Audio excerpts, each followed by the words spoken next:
नमस्कार दोस्तों, मैं दीपक शर्मा क्लॉकमी यूट्यूब चैनल पर आपका हार्दिक अभिनंदन करता हूं। आज से आपकी मैथ्स की क्लासेस रेगुलरली स्टार्ट हो रही हैं।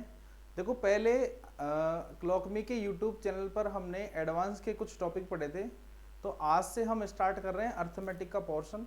तो आपको सबसे पहले करना क्या है, क्लॉकमी की ऐप डाउनलोड करनी है और वहाँ से जिस भी गवर्नमेंट एग्ज़ाम की आप प्रिपरेशन कर रहे हो उसको सेलेक्ट करके जस्ट 99 रुपये आपको पे करने हैं और वहाँ से आप वो कोर्स परचेज कर सकते हो और वहाँ पे आपको मैथ्स की सभी क्लासेस अवेलेबल हो जाएंगी। उसके लिए कुछ डेमो क्लासेस क्लॉकमी के यूट्यूब चैनल पर हम आपके लिए अवेलेबल करवाएंगे। तो आज का जो फर्स्ट टॉपिक होगा आपका वो होगा टाइम एंड वर्क। ठीक है, बिल्कुल बेसिक सा टॉपिक है,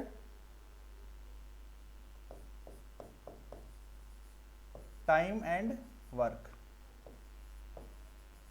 ठीक है, समय और कार्य।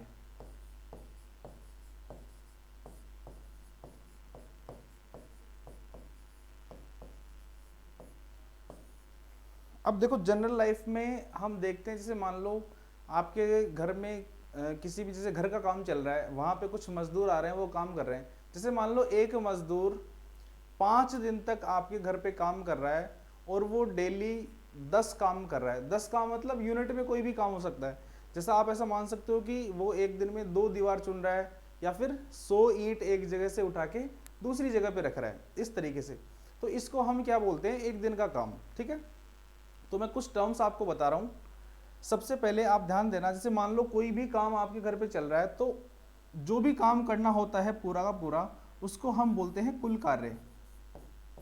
ठीक है, तो कुल कार्य क्या होता है, जैसे मान लो कोई मजदूर एक दिन में 10 काम कर रहा है। ठीक है, तो एक दिन के काम को हम क्या बोलते हैं, कार्य क्षमता।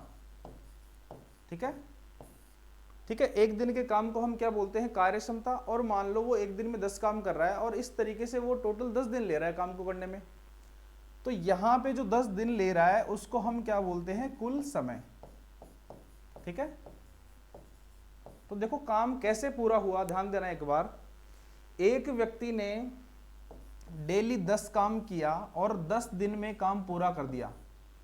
आपको पता है एक दिन में 10 काम कर रहा है और डेली डेली 10 काम करेगा, तो 10 दिन में कितना काम कर देगा, वो टोटल 100 काम कर देगा, 10 दाई 100।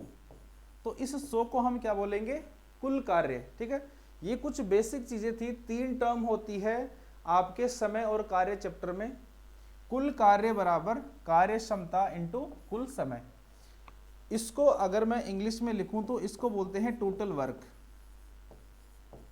भाई ये क्लास इंग्लिश मीडियम और हिंदी मीडियम दोनों ही स्टूडेंट्स के लिए इक्वली एफिशिएंट होगी, सभी लोग इसको पढ़ सकते हो। कार्य क्षमता को बोलते हैं एफिशिएंसी।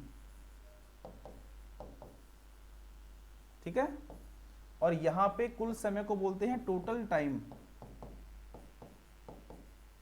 ठीक है, तो ये एक बेसिक फॉर्मूला है, ये आपको पता होना चाहिए। टाइम एंड वर्क, समय और कार्य, जो पूरा चैप्टर है आपका वो इन्हीं 3 चीजों पे चलेगा।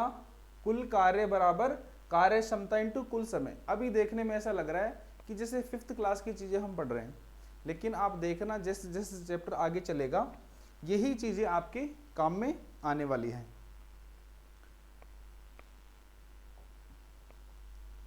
अब देखो एक छोटा सा क्वेश्चन लेते हैं हम। जैसे ए किसी काम को 10 दिन में करता है और बी उसी काम को 20 दिन में करता है। ठीक है, एक छोटा सा क्वेश्चन है, ए किसी काम को 10 दिन में करता है और बी उसी काम को 20 दिन में करता है। ठीक है, एक चीज आपको हमेशा ध्यान रखनी है, अगर मैं ऐसा बोल रहा हूं कि ए एक काम को 10 दिन में कर रहा है और बी एक काम को 20 दिन में कर रहा है, तो यहां पे काम हमेशा ही क्या रहेगा, सेम रहेगा। ठीक है, अब देखो कुछ एक फॉर्मेट में आपको बता रहा हूं कि क्वेश्चन को किस तरीके से किया जाता है। आपको पता है कि ए 10 दिन ले रहा है, बी 20 दिन ले रहा है, तो हम एक काम करते हैं, यहाँ पे टोटल काम मान लेते हैं एक बार कि टोटल काम कितना है। यहाँ पे केवल दिन दे रखे हैं आपको, टोटल काम हम अपने हिसाब से कुछ भी मान सकते हैं। जैसे यहाँ पे टोटल काम हमने मान लिया, जैसे 1 मान लिया। आप बोल सकते हो कि साहब 1 मान लो, या फिर कोई बोलेगा 100 मान लो, कुछ भी बोल सकते हो आप, ठीक है। लेकिन अब काम कैसे मानना है वो ध्यान देने वाली बात है यहाँ पे। देखो दिनों में सबसे बड़ा दिन कौन सा है? 20। तो आप ऐसा कोई काम मानो जिसके अंदर इन दोनों का भाग चला जाए, ठीक है। जैसे यहां पे मैं काम को 20 मान लूं, ठीक है, तो 20 के अंदर 10 का भी भाग जा रहा है और 20 का भी भाग जा रहा है, ठीक है। अब मैंने यहाँ पे 20 मान लिया, तो आप ऐसा बोलोगे कि साहब यहाँ पे तो जो बड़े वाले दिन की संख्या है उसमें दोनों का भाग जा रहा है। अगर कभी ऐसा हो, जैसे मान लो ए काम को करेगा 8 दिन में और बी करेगा 12 दिन में। अब यहाँ पे अगर आप टोटल काम 12 मान लेते हो, यानी बड़ी वाली संख्या मान लेते हो, तो 12 में दोनों का भाग नहीं जाएगा। तो इस केस में आपको क्या करना है, देखो 12 का मल्टीपल चेक करना है आपको। जैसे 12 में भाग नहीं जा रहा तो 12 का डबल करेंगे, कितना? 24। अब 24 में दोनों का भाग जा रहा है, यानी कि 24 को हम टोटल काम मान सकते हैं। अब आपको एक चीज का आइडिया लग गया होगा यहाँ पे कि टोटल काम किसको मानते हैं? ऐसी कोई संख्या जिसके अंदर इन दोनों का भाग चला जाए। जैसे यहाँ पे 20 माना, 20 के अंदर 10 का भी भाग जा रहा है और 20 का भी भाग जा रहा है। जैसे यहाँ पे 24 माना, 8 तिया 24, 8 का भी जा रहा है और 12 का भी जा रहा है। यानी फाइनली मैं आपसे ऐसा बोलना चाहता हूँ कि यहाँ पे आप इन दोनों संख्याओं का एलसीएम मान लो और यहाँ पे भी आप इन दोनों संख्याओं का एलसीएम मान लो। अब जैसे ही यहाँ पे एलसीएम एक टर्म इंट्रोड्यूस हुई है तो वहाँ पे आपको थोड़ा कन्फ्यूजन होगा कि सर एलसीएम क्या होता है। तो इसीलिए मैं यहाँ पे इस चीज़ को एलसीएम नाम नहीं दे रहा, केवल ये बोल रहा हूँ आपसे कि ऐसी कोई संख्या मान लो जिसके अंदर दोनों का भाग चला जाए, ठीक है। बिल्कुल बेसिक चीज़ थी। अभी हमने देखा यहाँ पे टोटल काम कैसे मानते हैं। अब आगे चलते हैं। देखो मैंने आपको क्या बताया था, कुल कार्य क्या होता है? कुल कार्य बराबर कार्य क्षमता मल्टीप्लाई समय, ठीक है। अच्छा एक चीज बताओ, यहां से कुल कार्य बराबर कार्य क्षमता इंटू समय है। अगर यहां से आपको कार्य क्षमता निकालनी है तो कैसे निकालोगे भाई? कार्य क्षमता आप निकालोगे तो कुल कार्य में समय का भाग दे दोगे, तो यहां पे कार्य बटा समय, ठीक है। अगर यहां से आपको समय निकालना है तो कुल कार्य में कार्य क्षमता का भाग दे दोगे, तो समय कितना आएगा? समय बराबर कुल कार्य, इसको मैं कार्य ही लिख रहा हूं, कुल कार्य कार्य एक ही बात है, बटा कार्य क्षमता यानी एफिशिएंसी, ठीक है। तो ये दोनों फॉर्मूले बहुत ही काम की चीज है, इनको ध्यान रखना। इसी एक फॉर्मूले से दोनों फॉर्मूले बने हैं, आपको फॉर्मूला यूज नहीं करना। क्वेश्चन की इतनी प्रैक्टिस करेंगे आपको डायरेक्टली मालूम हो जाएगा करना क्या है। अब देखो यहाँ पे एक ही कार्य क्षमता कितनी होगी, आपको टोटल कार्य दे रखा है यहाँ पे 20 और दिन दे रखे हैं एक के 10 दिन। अगर टोटल काम में दिनों का भाग देंगे तो क्या आएगी? कार्य क्षमता कितना आएगा? 10 दूना 20, ठीक है। अब देखो बी की बात करें तो 20 में 20 का भाग देंगे, कितना आएगा? 1। तो ये एक फॉर्मेट है क्वेश्चन को करने का।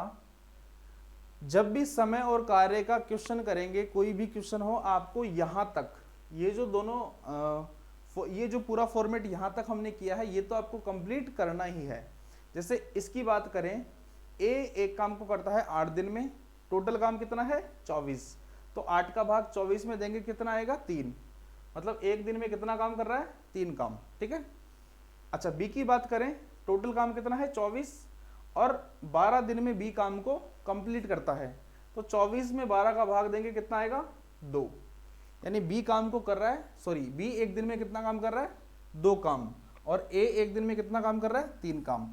तो ये क्या हो जाएगी? इनकी कार्य क्षमता या एफिशिएंसी, ठीक है। अब थोड़ा आगे चलते हैं। देखो सबसे पहले मैं आपको बता दूं, यहाँ पे 3 टाइप के क्वेश्चन होंगे समय और कार्य में। पहला टाइप जो मैं आपको यहाँ पे समझा रहा हूं, दूसरा टाइप और यहाँ पे तीसरा टाइप। देखो फर्स्ट टाइप में क्या आएगा, एक या 2 या 3 बंदे अगर काम करें, जैसे ए काम करे, ए बी काम करे, ए बी सी काम करे। अगर क्वेश्चन इस तरीके से आता है, जैसे ए किसी काम को इतने दिन में करता है, बी किसी काम को इतने दिन में करता है, तो दोनों मिलकर काम को कितने दिन में करेंगे, ठीक है।